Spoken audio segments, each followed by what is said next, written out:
Habits of a Healthy Heart series. And so far, we've covered self-examination, solitude, simplicity, and I hope that these are going well for you. I hope that at some point you are starting to implement some of these new things or trying new habits out.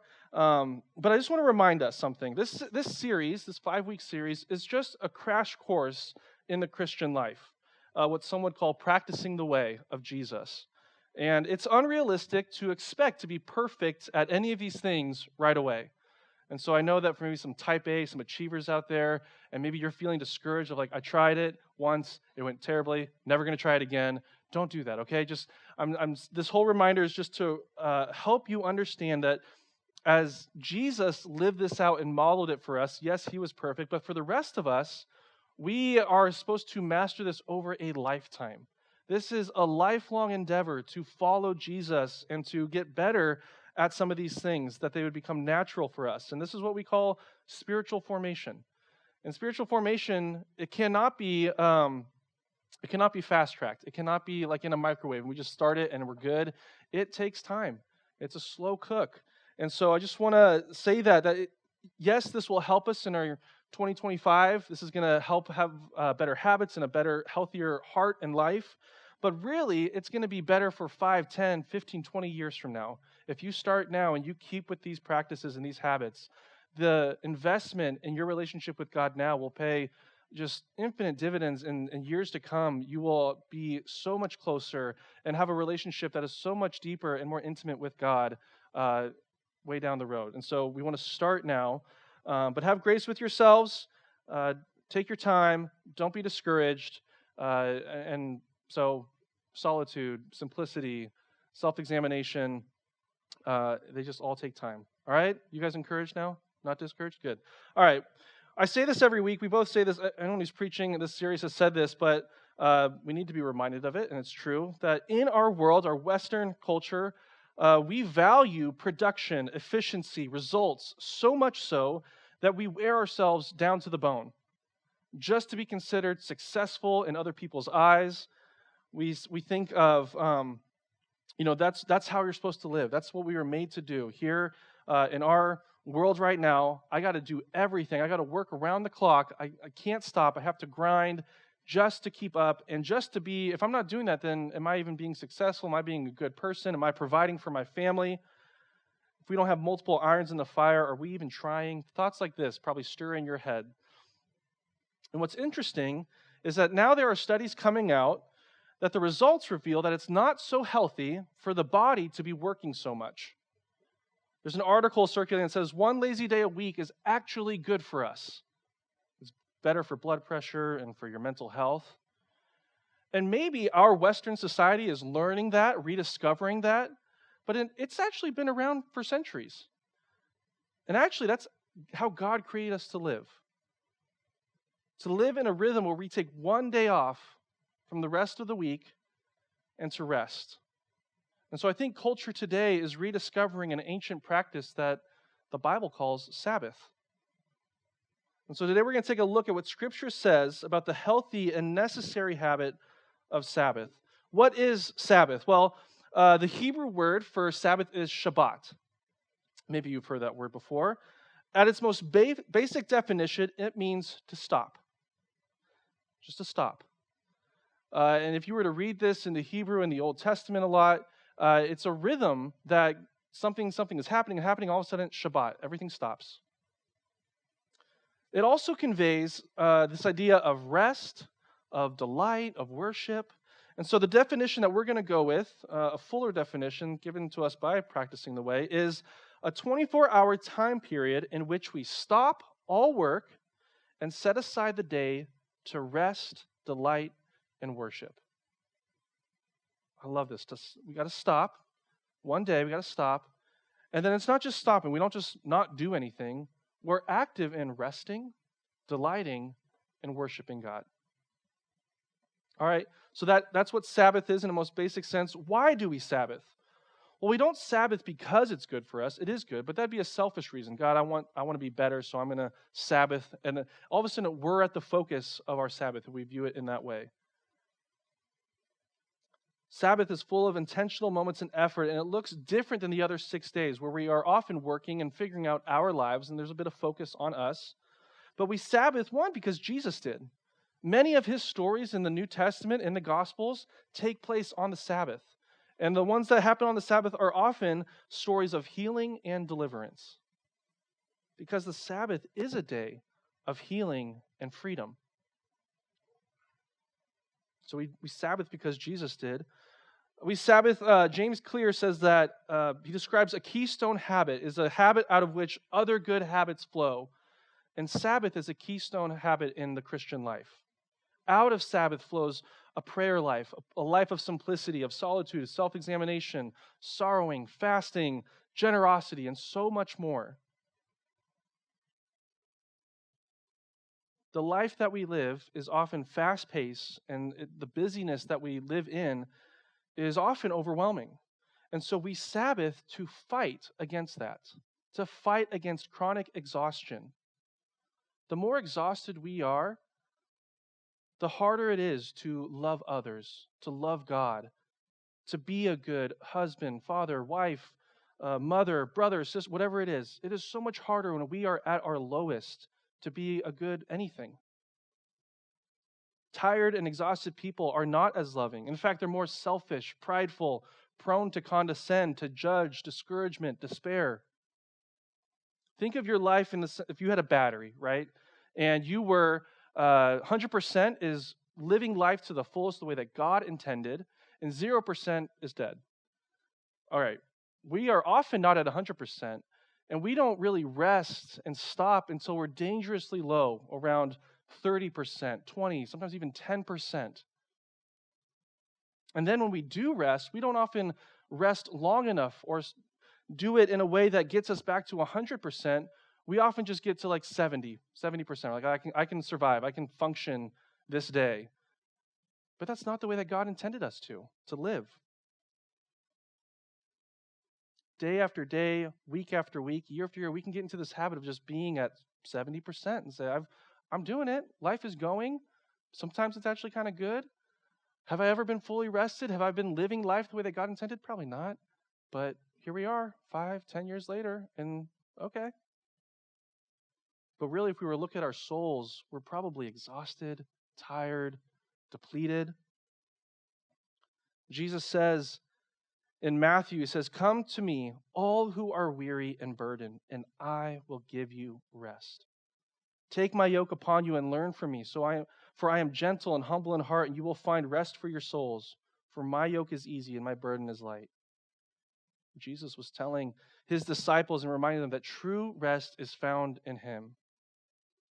We have a world today, all these advertisements, all these things that promise to give you rest. If you have this thing over here, you're going to be able to have a better life, a better weekend, just come vacation over here, spend the money and do this. And all of it really just is a cycle of you're going to work harder to not rest that well.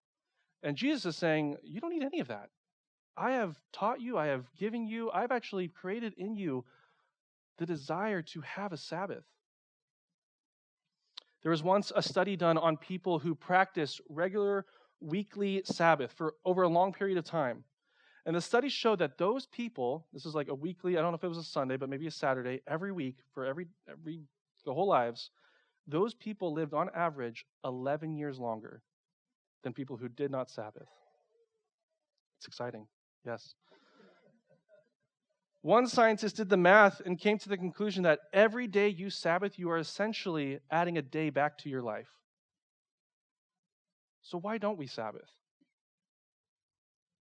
Well, actually, we'll get to that. Why do we Sabbath? Sorry. One reason that we Sabbath is because it's a command. It's not just a good idea. If you've grown up in church and you've heard of this idea, maybe you thought that's for people who are, really serious about their faith.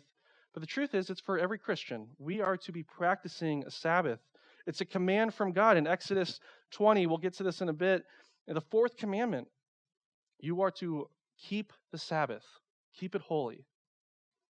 And by the way, this is one of the only commandments that people openly brag about breaking. We've turned it into a badge of pride. We say things like, "How are you doing?" "Oh, I'm super busy." "Oh, I've got a lot going on." And we say that in a way to like, "Oh, here's my status. Yes, oh, I don't like it, but I secretly love it that you think that I'm really busy and I'm so important that my life just can't stop." I'm guilty of that too. Really, we shouldn't be bragging about that. That's probably a life that is breaking the Sabbath, breaking God's commandment. We are ignoring the command to Sabbath. And long before it was a command, it was a gift from God. Mark 2:27 says this. He said, "Then he said to them," this is Jesus speaking to the disciples, "the Sabbath was made for man, not man for the Sabbath. So the Son of Man is Lord even of the Sabbath." It's a gift from God to say, this is how I want you to live. And Jesus lived it perfectly. And the disciples were able to live life with Jesus and see how he did that. See how which was different from the Pharisees and the rest of the Jewish community at the time and how they Sabbath. They were more checking off a list and saying, I have to do this, I have to do this. And Jesus said, this is true rest, communing with people I love, having great meals, and communing with God. We are to Sabbath because it's a day of rest by which we cultivate a spirit of restfulness in all of our lives. Wayne Mueller says, the Sabbath is not a burdensome requirement from some law-giving deity. You ought, you better, you must. But rather, a remembrance of a law that is firmly embedded in the fabric of nature. It's like the law of gravity or thermodynamics. It's something that God created that we are to live by. We were meant to live by. God created us and intended us to have this rhythm in life. So how do we Sabbath? Well, today we're going to cover 4 movements of Sabbath that come from our definition: stop, rest, delight, and worship. So the first one, stop. Let's go to, if you have your Bibles, or you can pay attention to the screen, we're going to be in Genesis 2, all the way at the beginning. I wasn't lying when I said that from the beginning. God created this to be a part of our lives. Genesis 2, 1 through 3 says, "Thus the heavens and the earth were completed in their vast array.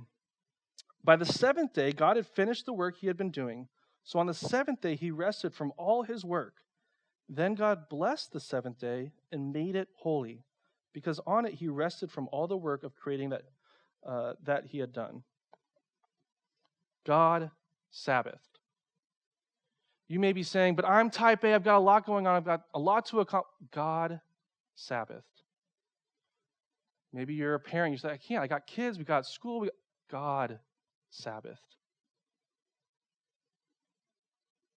If we don't stop, we are prone to burnout, anxiety, unhealthy lifestyles, both mentally, physically, emotionally, and spiritually. God showed us how to live. He stopped. After he created, he said, I'm finished, and I'm going to implement a rhythm into the fabric of life, and we are meant to do the same.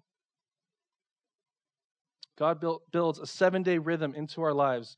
Did you know every society and civilization has lived with a 7-day week?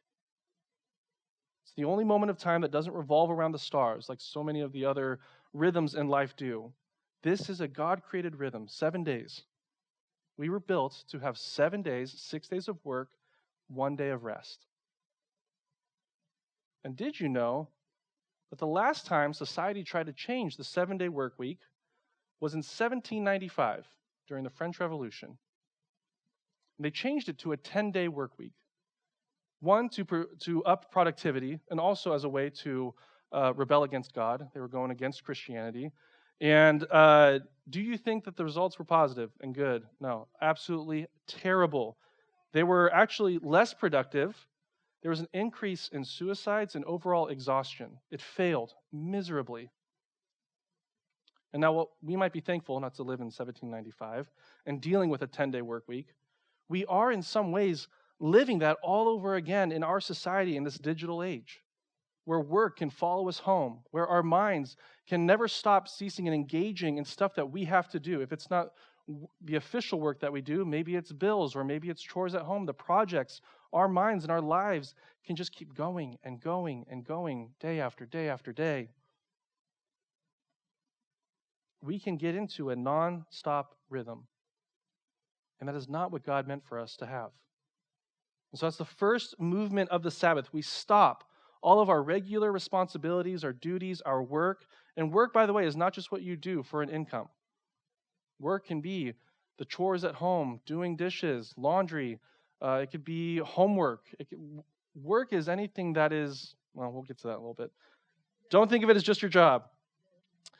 But we are to stop, all right? So the first thing is stop. The next thing is to rest. We're going to be in Deuteronomy really quick. And in this is the Deuteronomy 5 happens, it's God speaking to Israel, and it's the second time that he's giving the Ten Commandments to Israel, because after a generation, they forgot.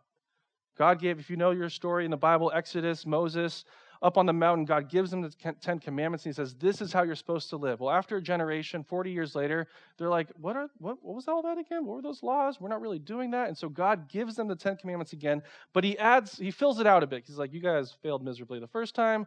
Let me see if I can add some parameters to it to help you out. And so he says, observe the Sabbath day by keeping it holy, as the Lord your God has commanded you. 6 days you shall labor and do all your work, but the seventh day is a Sabbath to the Lord your God. On it you shall not do any work, neither you nor your son, or he's saying no one, absolutely no one.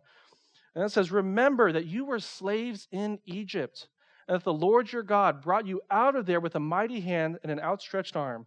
Therefore the Lord your God has commanded you to observe the Sabbath. God is saying, he's trying to remind them that you were slaves. You were a people who worked every single day.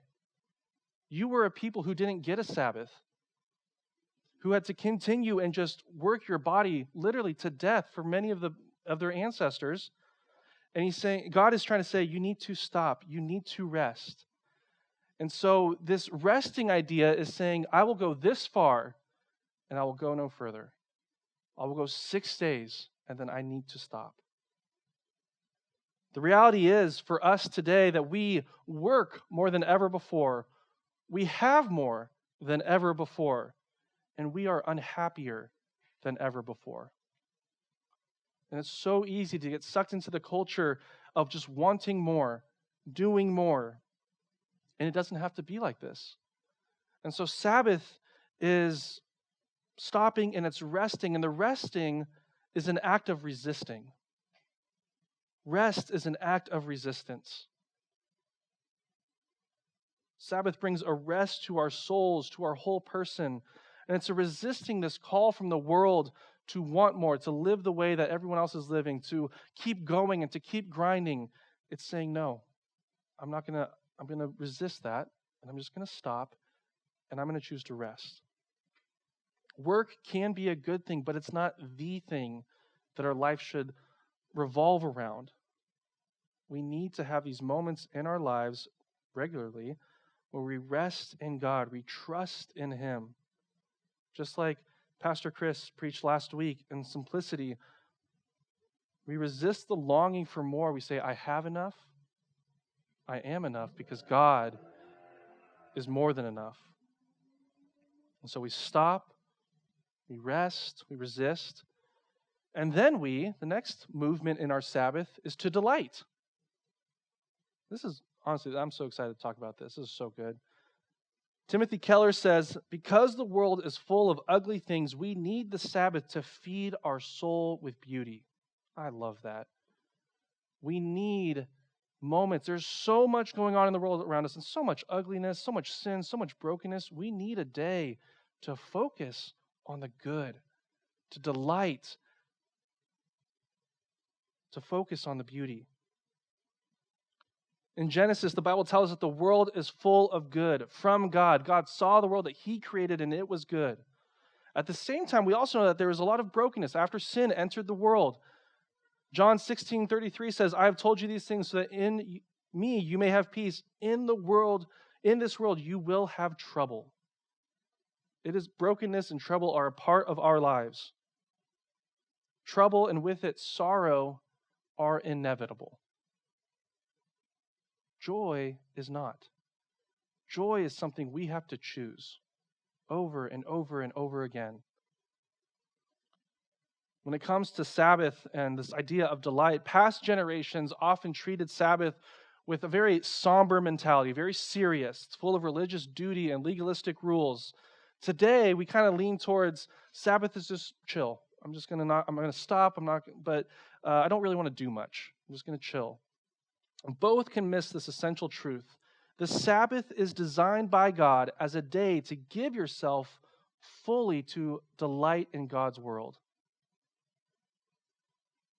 If we go back to our passage in Genesis 1, after God made everything on the sixth day, or completed everything on the sixth day, by the seventh day God had finished the work he had been doing, so on the seventh day he rested from all his work. Then God blessed the seventh day and made it holy, because on it he rested from all the work of creating that he had done.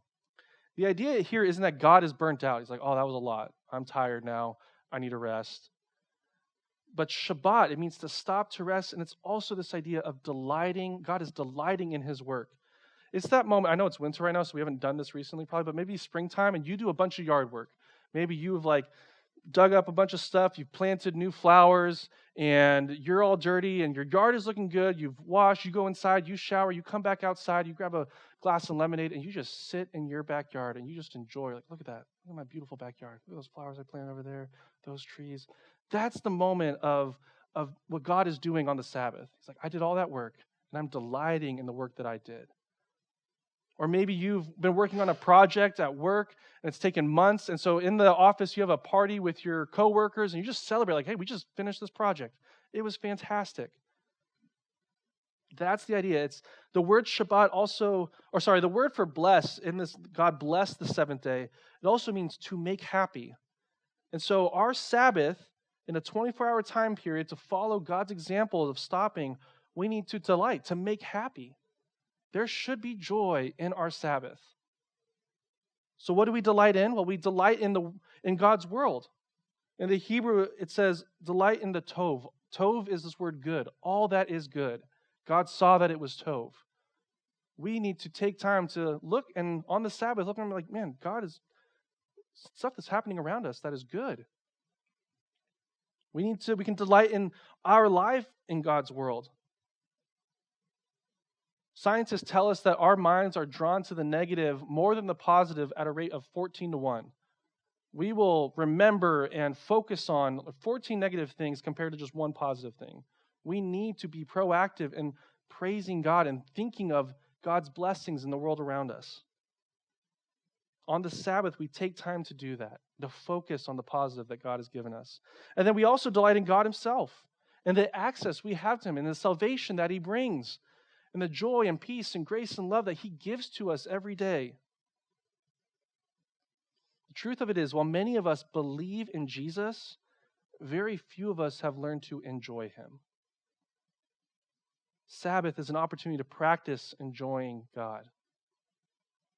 I have a couple quotes. They're very long, but they're worth it, all right? Dan Allender writes this: the Sabbath is an invitation to enter delight. The Sabbath, when experienced as God intended, is the best day of our lives. Without question or thought, it is the best day of the week. It is a day we anticipate on Wednesday, Thursday, and Friday, and the day we remember on Sunday, Monday, and Tuesday. Sabbath is the holy time where we feast, play, dance, have sex, sing, pray, laugh, tell stories, read, paint, walk, and watch creation in its fullness.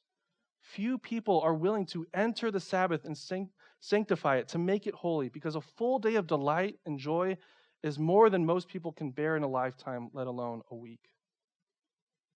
I love that quote. That is exactly how we should be viewing Sabbath. Our whole week changes when we practice regular Sabbath, where we're looking forward to it. And then after it helps us get through some of the first days of the week. The Monday, we dread Mondays. But when you have Sabbath, you're like, hey, I'm good. I'm rested. I'm back to 100%. Let's go. Marva J. Don, a theologian, she writes this: observing the Sabbath gives us the opportunity to be as careful as we can to fill our lives with beauty and to share beauty with the world around us. When we observe a day especially set apart for beauty, all the rest of life is made more beautiful. In a larger sense, the whole practice of Sabbath keeping makes me feel more beautiful. Are we starting to understand now how important Sabbath is, why God created us for this rhythm? You have to slow down to savor these moments. You have to put boundaries around your day, around your Sabbath day, to keep it holy. and you have to choose joy. Isaiah 58 says this is a promise. This is so good. And it's a promise for us today. This is God speaking to Israel, trying to keep them on the right path. Isaiah 58:13 says, if you keep your feet from breaking the Sabbath and from doing as you please on my holy day, if you call the Sabbath a delight and the Lord's holy day honorable, and if you honor it by not going your own way and not doing as you please or speaking idle words, then you will find your joy in the Lord. And I will cause you to ride and triumph on the heights of the land and to feast on the inheritance of your father Jacob, for the mouth of the Lord has spoken. Do we need any more assurance from God that this is exactly how we are to live our lives? God's saying, if you do this, if you keep my Sabbath, I will bless you. And I will make sure that you have joy in your life. So our rhythm so far is we stop, we rest, we delight, and now we come to the most important part, which is worship. Often when we hear worship, we think of music and song, and that's true, but that's not all of it. According to the Bible, worship is when we orient and reorient around God, when we lay our entire lives before Him in love. One way we do that is through music and worship, but we also do that through prayer, through scripture reading, through serving others. Worship is whenever we are turning our attention, our resources, our affection, our hearts to Him, and we are surrendering, submitting, and serving God. John Mark Comer says worship is this: anything we do to center our life on God and to intentionally direct and redirect our heart and loves towards His glory. So above all else, Sabbath is a day where we are contemplating the good news that He has given us. We're focusing on Him. We're turning our hearts to Him.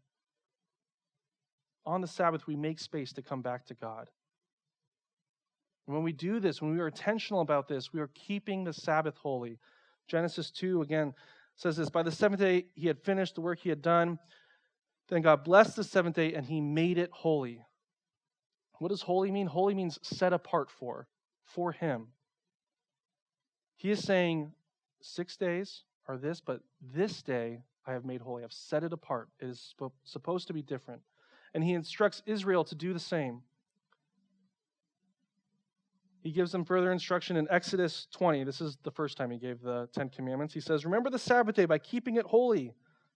6 days you shall labor. Goes on and on and on. For 6 days the Lord made the earth and the heavens and all that is in it, and He rested the seventh day. Therefore the Lord blessed the seventh day and made it holy. But that first part, keep it holy, that's an action. We are to protect that holy day in our lives. It's not a day for us, it's a day for God, where we worship Him, where we turn back to Him. We have to keep it, we have to protect it. The Bible says we do two things with the Sabbath. Either we keep it, we protect it, we keep it holy, or we profane the Sabbath. We disrespect God and say, I don't need this Sabbath, I don't need this break. God, I can do it. I have enough. I am enough. All by myself. I don't need you. I don't need your rest. I'm good. I can do this all on my own. And so when we don't keep the Sabbath, we are saying something to God that I don't think we want to say. Israel showed us over and over again that path leads to destruction. It leads to death. So, on the Sabbath, we stop, we rest, we delight, and we worship. We're done. We're not done, actually. No, we're far from done. We're almost done. I want you to come away today with a plan. This series is so practical for me. I want to make sure that you guys are understanding and saying, I can do this in my life. And so I want to think through with you a 24-hour time period of Sabbath that you can start implementing in your life. And remember that everyone's Sabbath is going to look a little bit different. A family of 4 and their Sabbath is going to look different than a retired couple. It's going to look different than a college student. But it should have all these factors, right? All right. And I say 24-hour time period because that's what God installed. But I don't say a day because maybe it starts on Friday night and it ends on Saturday night. So 24 hours. Does that make sense so far? All right. So the first thing is stop. If you are taking notes, bring out your phone. If you're like, I want to come home this week with a plan, start right now. Stop. Pick a time. This is the first step. You need to pick a time. Choose a 24-hour period that works best for you and your schedule. We would suggest the weekend, We would suggest maybe Saturday night to Sunday night, but we understand that you might have your own work schedule, and so maybe it has to be midweek. Pick a time. Then also try to choose that, make sure it's repeatable every week. Have the same day as your Sabbath, that same 24-hour period. You will see, and this is so cool, that your body will start to anticipate coming to the Sabbath, just the way that God intended it to. And you will, man, I'm looking forward to that. I cannot wait for that rest. And then we also recommend beginning at night. Like I said, I would also, this is a big hint, like start with a great meal. Save your Sabbath, like make some amazing food or order some amazing food for your Sabbath. Start it off with a bang. This is celebratory time. Friday night, if you're doing or Saturday night to Sunday night, if you want to include church in your Sabbath, we would recommend that. Saturday night, have a great feast. Get your family together and say, this is our favorite family meal, and we're doing that to start off our Sabbath. So pick a time. The second thing is rest. We talked about the idea of resisting as a part of rest. So as a way to encourage your ability to rest, set yourself some boundaries. I would say get 2 lists. I will and I won't. I will sleep in. I'm going to pray. I'm going to be together with family. I'm going to feast. I'm going to play something. I'm going to celebrate. And then come up with your list of I will not. Not going to go shopping. Not going to do any chores around the house. Not going to read the news. Not going to watch TV. Maybe just pick 2 or 3 to start and say, this is what I'm going to do with my time. Then we come to delight. Give yourself to joy. Rabbi Reb Zalmano says, on the Sabbath, I'm going to pamper my soul. I love that. That's a day for pampering your soul. Think of what can I do in a 24-hour period that would bring me deep joy in life. There's a term for this if you kind of save this up for your Sabbath day. It's called pleasure stacking. You're going to come up with 3 or 4 things. It's a fun day. I'm going to live. I'm going to enjoy the good in this world. So I have something. Maybe your mind is already churning with different ideas, but here's a list of things. Have a dance party with the family. Play music. Get coffee with your best friend. Take a walk. Make love to your spouse. Nap. Do your nails or favorite self-care activity. Go fishing, paddleboarding, swimming. Just be in nature. Make a fire and enjoy that fire. Sing, read fiction or poetry. Go to a museum and enjoy beautiful art. Go on a picnic. Play board games. Call a friend or family member who lives far away. Maybe pick 2 or 3 of those things. Or maybe, again, you have your mind, you're like, oh, I haven't done this in a while. I want to make this a regular part of my life. Be as creative as possible, but do something that is the tov in the Hebrew, the good. Find something good and enjoy it. And then lastly, the worship. We want to turn our hearts and our lives towards God. So we would encourage you. We just talked about solitude a couple weeks ago. Take an hour of your Sabbath and make sure that it's committed to your relationship with God. Pray, read scripture, listen to worship music, have your solitude time of self-examining. And you don't have to do it by yourself. You can also do this with your family. This is a perfect time to spend Sabbath together. And hey, we're all going to read scripture. We're all going to talk about God for a little bit. But have a practice of keeping the Sabbath holy. So, those are our 4 movements of the Sabbath. And hopefully you kind of have an idea of like, this is when I would implement this. This is how I would do it. And I would also suggest if 24 hours is a lot for you to I don't know if I can do that. Start with 3 or 4 hours. Just start picking that day and say for the first 3 or 4 hours, I'm gonna do this. I'm gonna have a 30 minutes of solitude of Bible time, and then I'm gonna do something that I enjoy, and then I'm gonna cook a good meal, and that's where I'm gonna start. That's good. Set yourself up for success. And you may be realizing that some of you are practicing portions of Sabbath. Maybe you are stopping. You have a rhythm of stopping. Maybe some of you are getting rest and resisting the normal rhythm of life. Maybe some of you are delighting. You're like, hey, every week I do something fun. I go out fishing, and I already do that. And maybe some of you are worshiping. You come to church and you're saying, I'm getting my time where I'm turning my heart to God. But are you doing all of it? And are you intentional in thinking of, I need to do all of this because this is what God made for me to do? And so my challenge for you is to expand your Sabbath practice. Make the most of it that it can be. Invest in doing all the steps in stopping, resting, delighting, and worshiping. If you're that bad or you think, I want to get back to 100%. I don't want to be satisfied with just 70% charged. Practice the rhythm that God intended you to practice. And I pray that the Spirit would speak to you and that you'd be encouraged to implement this new weekly rhythm. And that we can come together on Sunday and be like, hey, how's your Sabbath going? Did you guys get together with the family? Have you guys had a good meal? That could be a part of our regular lives.